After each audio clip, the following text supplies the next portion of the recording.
Shalom Bapak Ibu dan saudara-saudara sekalian. Perkenalkan, nama saya Joshua Elewurta. Saya berasal dari Kalimantan Barat. Dan saat ini saya sedang berkuliah di Sekolah Tinggi Teologi Bethel Indonesia, Jakarta. Baik Bapak Ibu, hari ini saya akan berkhotbah dengan judul khotbah menjadi pribadi dengan menguasai diri. Kita tahu bahwa musuh terbesar manusia adalah dirinya sendiri. Dari dalam diri seringkali timbul keinginan-keinginan yang hendak membawa kita menyimpang dari jalan yang benar. Dari dalam diri timbul keraguan untuk mengambil keputusan yang benar. Dan dari dalam diri pula segala kekhawatiran dan ketakutan kita berasal. Maka sebenarnya segala hal yang menyesatkan, menghambat dan mengintimidasi adalah pilihan kita sendiri. Berbicara mengenai penguasaan diri, itu berarti ada hal-hal yang boleh dilakukan dan ada hal-hal yang tidak boleh dilakukan. Ini menunjukkan bahwa dalam hidup ini ada batasan-batasan yang tidak boleh dilanggar. Sehingga disinilah letak peran dari penguasaan diri, yaitu untuk mengontrol, untuk mengarahkan dan mengendalikan kehidupan agar tidak keluar dari batasan yang telah ditetapkan. Tanpa penguasaan diri, kita akan lepas kendali, dan itulah yang menyebabkan kita jatuh ke dalam dosa.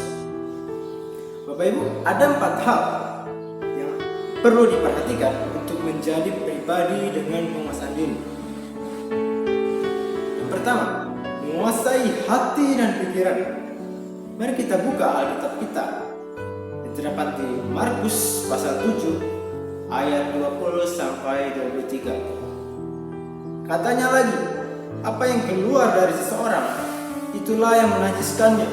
Sebab dari dalam, dari hati orang, timbul segala pikiran jahat, percabulan, pencurian, pembunuhan, perzinahan, keserakahan, kejahatan, kelicikan, hawa nafsu, iri hati, hujat, kesombongan, kebebalan. Semua hal-hal jahat ini timbul dari dalam dan menajiskan orang. Mengapa kita harus menguasai hati dan pikiran kita?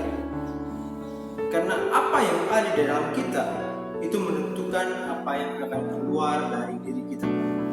Sehingga perlu dikuasai agar tidak mengeluarkan hal-hal buruk atau menajiskan. Ketika kita menguasai hati dan pikiran kita, maka bukan hal-hal yang menajiskan yang keluar dari diri kita, melainkan hal-hal yang berkenan bagi Tuhan. Nah, pikiran seperti apa yang Tuhan kehendaki dalam kehidupan kita? Mari kita buka Alkitab kita dalam Filipi pasal 2 ayat yang ke-5. Hendaklah kamu dalam hidupmu bersama menaruh pikiran dan perasaan yang terdapat juga dalam Kristus Yesus.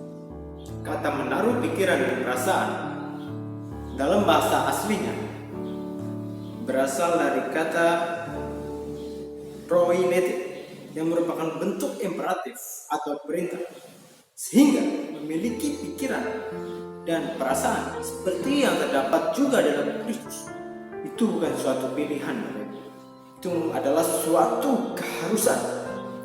Milikilah pikiran seperti yang ada dalam Kristus, sehingga hal-hal yang berkenan padanya lah yang timbul dari dalam diri kita.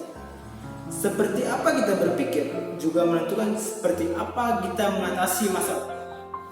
Mari kita lihat soal parkiran mobil berikut ini. Tampak soal ini adalah soal yang rumit. Perlu pemikiran yang matang untuk mengerjakan soal ini. Namun coba kita lihat soal ini dari sisi yang berbeda. Tampak soal yang rumit tadi menjadi sangat mudah. Kita cenderung mengatasi masalah dari sisi yang kita anggap baik. Kita terus fokus pada hal tersebut, sehingga kita tidak sadar bahwa sebenarnya sudah ada solusi yang Tuhan sediakan melalui hal-hal sederhana di sekitar kita. Oleh sebab itu, isilah hati dan pikiran kita dengan firman Tuhan, agar hal-hal yang berkenan kepadanya lah terpencar dari hidup kita. Dan kita akan melihat pertolongan Tuhan nyata atas hidup kita. Yang kedua, menguasai perkataan. Mari kita buka Alkitab kita dalam Kejadian pasal 1 ayat 1 sampai 5. Pada mulanya Allah menciptakan langit dan bumi. Bumi belum berbentuk dan kosong. Gelap gulita menutupi samudra raya, dan roh Allah melayang-layang di atas permukaan air. Berfirmanlah Allah, jadilah terang. Lalu terang itu jadi. Allah melihat bahwa terang itu baik, lalu dipisahkannya terang itu dari gelap. Dan Allah menamai terang itu siang dan gelap itu malam. Jadilah petang dan jadilah pagi. Itulah hari pertama. Tuhan membentuk dunia dengan perkataan. Belajarlah di kitab Kejadian. Kata-kata digunakan pertama kali bukan untuk berkomunikasi, melainkan untuk menciptakan segala sesuatu. Sehingga saya mengatakan bahwa apa yang kita perkatakan akan membentuk dunia kita. Apa yang keluar dari mulut kita, itulah yang keluar dari kehidupan kita. Mengapa demikian? Karena kita diciptakan segambar dan serupa dengan Allah. Perkataan berhubungan dengan output atau apa yang keluar dari diri kita. Mari kita buka Amsal pasal 18 ayat 21. Hidup dan mati dikuasai lidah. Siapa suka menggemakannya akan memakan buahnya. Dalam terjemahan bahasa Indonesia sehari-hari, lidah mempunyai kuasa untuk menyelamatkan hidup atau merusaknya. Orang harus menanggung akibat ucapannya. Jika kita mau merubah dunia kita, maka kita harus berubah cara kita berkata-kata. Tinggalkanlah perkataan yang tidak membangun dan mulailah memperkatakan berkat dan kebaikan Tuhan. Ada suatu kisah yang berkenaan dengan menguasai perkataan. Alkisah, pada suatu hari sekelompok kodok sedang bertamasya ke suatu taman. Di tengah perjalanan ada dua kodok yang jatuh ke parit. Parit ini cukup dalam tentunya untuk ukuran para kodok. Mereka mencoba melompat keluar dari dalam parit itu, namun tidak berhasil. Kodok-kodok yang lain pun mengelilingi parit itu dan mulai berkata, "Kamu tidak akan berhasil, percuma saja, tindakanmu sia-sia." Bukannya menyemangati saudara, malah kodok-kodok yang lain ini bersikap pesimis dan mencemooh mereka. Salah satu kodok merasa terintimidasi, sehingga pada kesempatan terakhir dia melompat dan dia terbentur sehingga mati, saudara. Berbeda dengan kodok yang satu. Kodok yang masih tersisa berusaha terus, dia melompat terus dan terus. Alhasil dia berhasil keluar dari dalam lubang itu, saudara. Dari dalam parit itu ia berhasil keluar. Dan teman-temannya pun mulai bertanya kepadanya, "Apakah kamu tidak mendengar apa yang kami katakan, bahwa kamu tidak berhasil, bahwa kamu akan gagal?" Dan kodok itu menjawab, "Maaf, saya sedikit tuli. Saya kira kalian menyemangati saya. Dan saya pun terus mencoba berkat semangat yang kalian berikan, dan akhirnya saya berhasil keluar." Nah saudara, dari kisah ini kita dapat melihat ada kekuatan yang besar dari tiap perkataan. Tidak jarang bila orang yang sering dihina, dikata-katai atau diberi cap negatif, pada akhirnya berakhir sesuai dengan apa yang dikatakan orang-orang. Jika kita adalah seorang pemimpin, baik di gereja, di komunitas, di organisasi, di sekolah, dimanapun kita.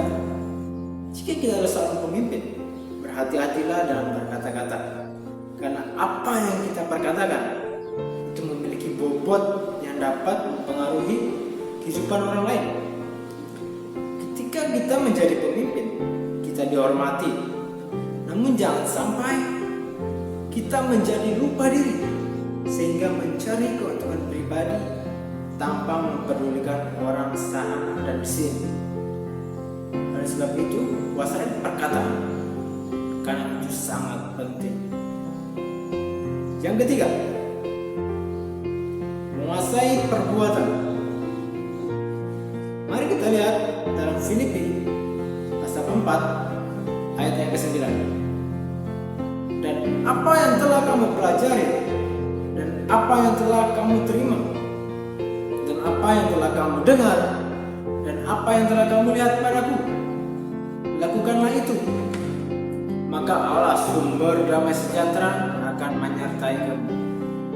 Ini adalah nasihat yang disampaikan oleh Paulus kepada jemaat di Filipi, yaitu bahwa setiap apa yang baik yang diterima, hendaknya jangan diterima atau dipendam saja, melainkan harus dihidupi dan diterapkan dalam kehidupan sehari-hari. Menguasai perbuatan, maka hal ini berbicara mengenai action atau tindakan yang dilakukan sebagai hasil dari segala sesuatu yang kita terima. Itu apa yang ada di dalam diri kita. Perbuatan seperti apa yang dilakukan? Dalam Kolose pasal 3 ayat yang ke-23. Apapun juga yang kamu perbuat, perbuatlah dengan segenap hatimu, seperti untuk Tuhan dan bukan untuk manusia. Ketika kita melakukan segala sesuatu untuk Tuhan, maka seharusnya yang terbaiklah yang akan kita lakukan.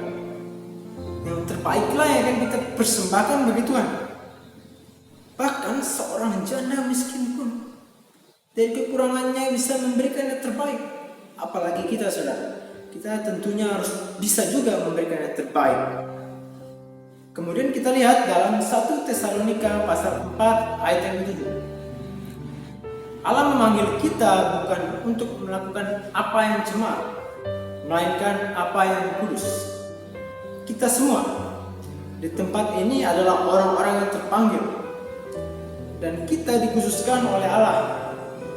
Hendaknya hidup kita tidak sembarangan dan tidak seenaknya di hadapan Allah, melainkan hiduplah di dalam kekudusan, karena untuk itulah Allah memanggil kita. Nah, saudara, menguasai perbuatan juga berarti bahwa kita menjadi berkat bagi orang-orang di sekitar kita. Ketika kita menjadi berkat, maka bukan kepentingan pribadi yang kita urusi, bukan menjadi tujuan utama, melainkan kepedulian terhadap orang lain, kepedulian terhadap sesama lah yang akan kita lakukan. Itu yang ketiga. Maka penting sekali untuk menguasai perbuatan.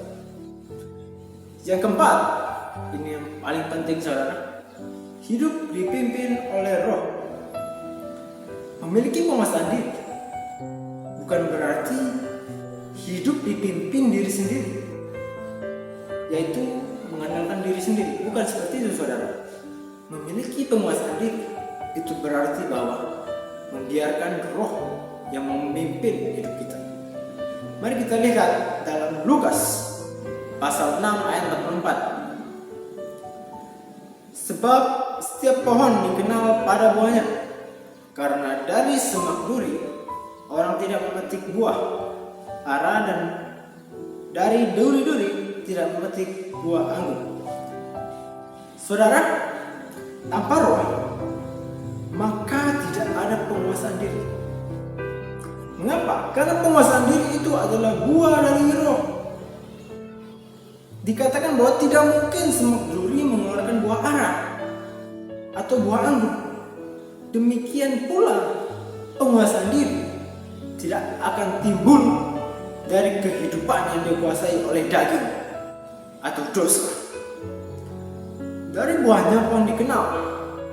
Ketika kita memiliki penguasaan diri, maka orang lain akan mengenal kita sebagai pribadi yang memiliki roh. Kita lihat dalam Galatia pasal 5 ayat yang ke-25. Jikalau kita hidup oleh roh, baiklah hidup kita juga dipimpin oleh roh. Roma pasal 8 ayat 13. Sebab jika kamu hidup menurut daging, kamu akan mati. Tapi jika oleh roh kamu mematikan perbuatan-perbuatan tubuhmu, kamu akan hidup. Saudara, karena roh yang menghidupi kita, maka sudah sepatutnya lah roh juga yang memimpin hidup kita. Sebaliknya, jika kita mengikuti keinginan daging, maka kematian kekal yang akan kita peroleh. Maka sangat penting sekali saudara untuk hidup di dalam roh. Jadi ada 4 hal yang kita pelajari hari ini. Pertama, menguasai pikiran, menguasai perkataan, menguasai perbuatan, dan hidup dipimpin oleh roh. Lakukan semuanya itu saudara, maka kita akan menjadi pribadi dan penguasaan diri.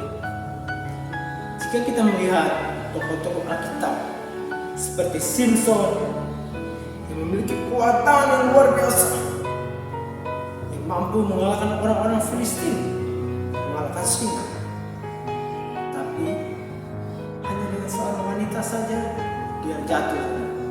Tanpa penguasaan diri dia jatuh. Selain Simson, kita lihat Salomo memiliki kebijaksanaan yang luar biasa, jatuh juga saudara. Karena apa? Karena tidak memiliki penguasaan diri. Hendaklah hidup kita yang seperti mereka saudara. Kita harus bisa menguasai keinginan diri kita dan membiarkan roh yang memimpin hidup kita. Sehingga kesimpulan pada khotbah hari ini yaitu isilah hati dan pikiran kita dengan hal-hal positif, yaitu firman Tuhan.